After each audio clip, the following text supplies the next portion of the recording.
अधिकार के साथ मिलेगी। एक ऐसा कानून लेके आया जाएगा कि जिस कानून को कोई बदल नहीं पाएगा और वो किसानों के हक का कानून होगा। ये वादा अगर कोई कर सकता है और ये कोई करके दिखा सकता है तो वो इंडिया गठबंधन की सरकार है। देखिए, ये हकीकत है कि हमारे देश की आबादी बहुत ज्यादा है, गरीबी भी बहुत ज्यादा है। किसी का ढकोसला देते रहेंगे 10 साल तक कि हम 5 kilo ration 5 kilo ration 5 kilo ration दे रहे हैं। यहाँ तक कि जब कह गए थे थक गए तो कहने लगे हम देश के 60% लोगों को मुफ्त राशन दे रहे हैं। तो इसका मतलब हमने देश के 60% जो 60% आबादी उनको गरीबी रेखा से नीचे कर दिया, उनको आपने भिखारी बना दिया। आपका तो यही कहना है, लेकिन हम आपसे ये कहते हैं, खड़गे जी ने 2 दिन पहले अनाउंसमेंट की है कि अगर आप 5 किलो राशन देते हैं, इंडिया गठबंधन की सरकार है कि हम 10 किलो राशन देते हैं।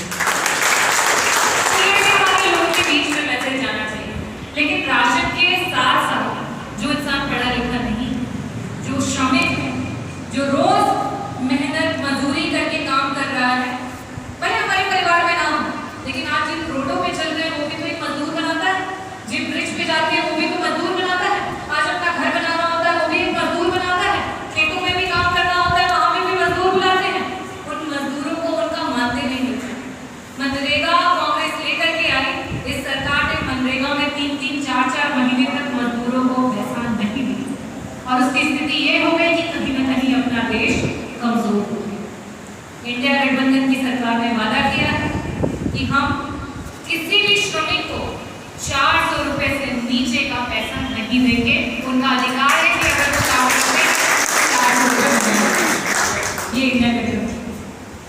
सबसे आखिरी बात, जब मैंने शुरू में अपनी बात को बताया तभी कहा कि हम उस माटी से हैं, हम उस देश से हैं कि जब हम माँ की गोद में जन्म लेते हैं तभी से माँ हमें बराबरी सिखाती है, तभी से वो हमें इस तरीके से सीखती है कि मेरे दोनों बच्चे बराबर हैं। कोई बच्चा थोड़ा सा कमजोर होता है तो उस पर ज्यादा मेहनत करती है, इसका मतलब ये नहीं कि जो मजबूत है उससे कम प्यार करती है, प्यार तो दोनों से करती है, लेकिन माँ यही सिखाती है कि देखो लड़ाई भी करो तो बराबरी भी करो, किसी कमजोर पे हाथ नहीं उठाओ। कहती है कि नहीं कहती है? आज अगर इंडिया गठबंधन ये कह रही है तो क्या वो गलत है? इंडिया गठबंधन कह रही है कि चाहे पिछड़ा हो, दलित हो, आदिवासी हो, अल्पसंख्यक समाज का हो या आदि आबादी हो, जो आज तक सिर्फ और सिर्फ 33% भी नहीं पहुंच पाए राजनीति में।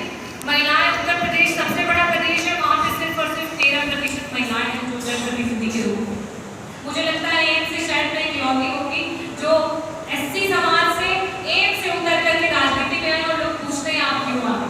तो मुझे लगता है मुझे आप उत्तर देने की जरूरत नहीं है, मेरे लोग बताएंगे कि मैं क्यों आ गई, क्योंकि मैं आप लोगों के लिए आ गई, क्योंकि मुझे लगा कि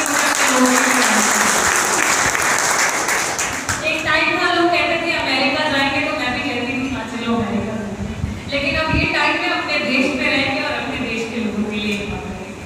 अब मुझे ये लगता है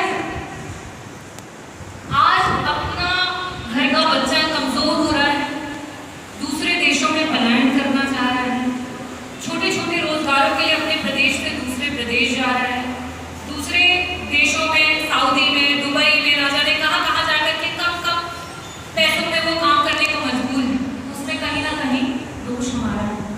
तो अब वो गलती को ठीक करने का समय आ गया। आपके बीच में ऐसे नेता हैं जिनका कार्यकाल आपने देखा, जिनको देखा है कि वो कितना जनता के बीच में रहे, आप लोगों के लिए काम किया है। आज आपके सामने इंडिया गठबंधन का मैनिफेस्टो, आपके सामने प्रत्यक्ष रूप से है कि देश को बचाने के लिए बहुत ही क्रूशियल, बहुत ही इंपॉर्टेंट समय। अगर आपने आज निर्णय नहीं लिया तो ऐसा हो सकता है कि अगली बार आपको निर्णय लेने का मौका ही ना मिले, बटन दबाने का मौका ही ना मिले। तो अपने मौके पे आपको चौका मारना है, 25 तारीख को आपके पर्चे पे आपको बटन दबाना है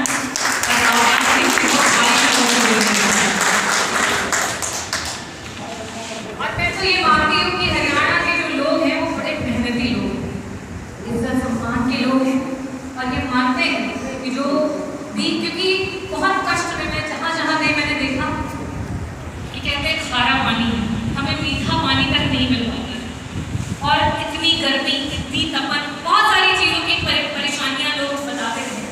तो मैं ये कहना चाहूँगी कि हमारी धरती के जो लोग हैं, यहाँ के हरियाणा के जो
बुलाए पर आए और वोटों की आखिरी और नंबर बंद रहेगा। ये कोई 1011 है भाई।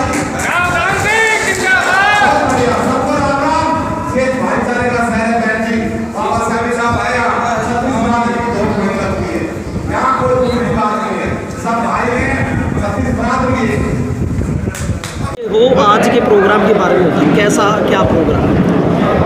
जी, मैं उत्तर प्रदेश से जौनपुर ज़िले से मछली शहर से विधायक हूँ। मेरा नाम डॉक्टर रागिनी सोनकर है और मैं यहाँ राउदन सिंह जी के प्रचार प्रसार में आई हुई हूँ। आज दादरी में यहाँ पे हमने कार्यक्रम रखा हुआ था इंडिया गठबंधन को जिताने के लिए। खैर, जब मैं रास्ते में आ रही थी तो मैंने सोचा था यहाँ आएंगे, चुनाव प्रसार करेंगे, प्रचार करेंगे, लेकिन आते आते लोगों से मिलते मिलते अब ये सिचुएशन हो गई है कि लग रहा है कि यहाँ पे शुभकामनाएँ दे के जानी पड़ेंगी, क्योंकि रावदान सिंह भी अग्रिम बधाई दे के जा रहे हो कि वो यहाँ से जीत रहे हैं। चरखी दादरी में आज पहली बार आए हो तो यहाँ के लोगों से मिलके कैसा लग रहा है? देखिए, यहाँ पे ये संपूर्ण मेरा परिवार है और मैं बतौर बेटी आई थी और यहाँ से बहुत प्यार मिला, बहुत सम्मान मिला और यहाँ तक कि वादा भी मिला है कि यहाँ की बूथ आप खोल करके देख लीजिएगा, सबसे बड़े मार्जिन से आप यहाँ से जीतेंगे। 22 तारीख को चरखी दादरी में राहुल गांधी जी आ रहे हैं, तो क्या लगता है कि कितनी हवा बदल पाएंगे यहाँ का? देखिए, लोग बहुत एक्साइटेड हैं और लोग परिवर्तन की मांग कर रहे हैं और जिस तरीके से पैदल राहुल गांधी जी ने देश को लेंथ और ब्रेथ में मापा है, आज जनता उनके साथ है और जनता परिवर्तन देखना चाहती है और उनके कार्यक्रम में भी भारी मात्रा में यहाँ से लोग पहुँचेंगे। आप उत्तर प्रदेश से विधायक हैं तो वहाँ कहा जाता है कि डबल इंजन की सरकार है, कितना सच मानते हो आप इसको? देखिए, मैं उत्तर प्रदेश से यहाँ संदेश लेकर के आई हूँ, समाजवादी पार्टी के विधायक हूँ। समाजवादी पार्टी के राष्ट्रीय अध्यक्ष जी ने संदेश भिजवाया है यहाँ पे कि वहाँ पे लहर चल गई है परिवर्तन की, वहाँ पे हम भारी मतों से विजयी हो रहे हैं। बस हरियाणा के लोग कमर कस लें ताकि इस जीत को और सुनहरे अक्षरों में लिखा जा सके। सर्वे में 33 सीट दिखाई जा रही उत्तर प्रदेश में गठबंधन की, कितना सच है ये? देखिए, अब सर्वे मुझे लगता है कि रिजल्ट वाले दिन अपने आप प्रत्यक्ष हो जाएगा, क्योंकि इस समय कोई पार्टी चुनाव नहीं लड़ रही है, जनता चुनाव लड़ रही है। जनता बनाम एनडीए हो गया है और ये चुनाव में सर्वे वर्वे सब फेल हो जाएंगे, एनडीए की सरकार बन। सर, राहुल गांधी जी और अखिलेश यादव जी बड़े मन से की बात मीडिया पर कटाक्ष करते हैं, क्या आप भी करना चाहोगे? देखिए, इंडिया गठबंधन की सरकार बन रही है, एनडीए बुरी तरीके से हार रही है, इसमें अब कटाक्ष की कोई ज़रूरत नहीं रह गई है, क्योंकि कटाक्ष करके राजनीति करने का कोई तुक नहीं है। बस जनता साथ में है, जनता समर्थन में है, बस यही हमारे लिए काफ़ी है। मैडम, इंडिया गठबंधन से कितना फ़ायदा होने वाला है? इंडिया गठबंधन से जिस तरीके का मैनिफेस्टो है हमारा, महिलाओं को फ़ायदा होने वाला है, हमारे युवाओं को फ़ायदा होने वाला है, हमारे किसानों को फ़ायदा होने वाला है, हमारे श्रमिकों को फ़ायदा होने वाला है, चाहे वो पिछड़ा हो, दलित हो, अल्पसंख्यक हो, आदि आबादी हो, सबको फ़ायदा होने वाला है। तो मैं अगर सिंपल वर्ड्स में कहूँ तो पूरे देश को फ़ायदा होने वाला है। बीजेपी बात करें मैडम, तो मीडिया लगभग जो इंडिया गठबंधन की खबरें हैं नहीं दिखा रहा है। राहुल गांधी जी ने भी कई बार बोला है, जो बड़े नेता वो भी बोल रहे हैं, यूट्यूबर है वो कुछ दिखा पा रहे हैं। अगर सरकार आपकी बनती है तो क्या कुछ प्राथमिकता यूट्यूबर को मिलेगी? देखिए, मैं ये जानती हूँ कि एक समतामूलक समाज की संरचना में हमारे देश हमेशा आगे रहा है और लोगों ने लड़ाइयाँ लड़ी हैं और संविधान को बचाने की ये लड़ाई है और इंडिया गठबंधन की सरकार आती है तो जो भी सच है, जो भी सही है, उसे लाने के लिए चाहे वो यूट्यूब का प्लेटफॉर्म हो, चाहे आपका मीडिया का प्लेटफॉर्म कहीं का भी हो, उसे हम आगे बढ़ाएंगे और प्रोत्साहित करेंगे। बीजेपी कह रही है कि हम 5 किलो फ्री अनाज दे रहे हैं 80 करोड़ जनसंख्या को, तो 80 करोड़ लोगों को उन्होंने अनाज लेने लायक बना दिया, गरीबी रेखा से नीचे ले गए, ये क्यों नहीं बता रहे हैं? और साथ ही साथ अगर वो 5 किलो अनाज दे रहे हैं, खड़गे जी ने, जो कि राष्ट्रीय अध्यक्ष कांग्रेस के, उन्होंने भी 2 दिन पहले ऐलान किया है कि हम 10 किलो राशन देंगे और उनसे बेटर क्वालिटी का राशन देंगे। जब मणिपुर में एक भी उन्होंने कोई सांसद नहीं उठाया अपनी पार्टी की तरफ से, क्योंकि वहाँ पर वो एक लड़की के साथ दुर्व्यवहार। देखिए, मणिपुर की जो घटना है उसने पूरे देश को शर्मसार किया और आज तक के आज़ादी के जब तक का समय है, इस तरीके की कोई घटना कभी सामने नहीं आई थी। एक महिला के साथ जो हुआ वो बहुत शर्मसार करता है और शायद इसी का रीज़न है कि वो वहाँ किसी हालत में बचे नहीं हैं चुनाव लड़ने के।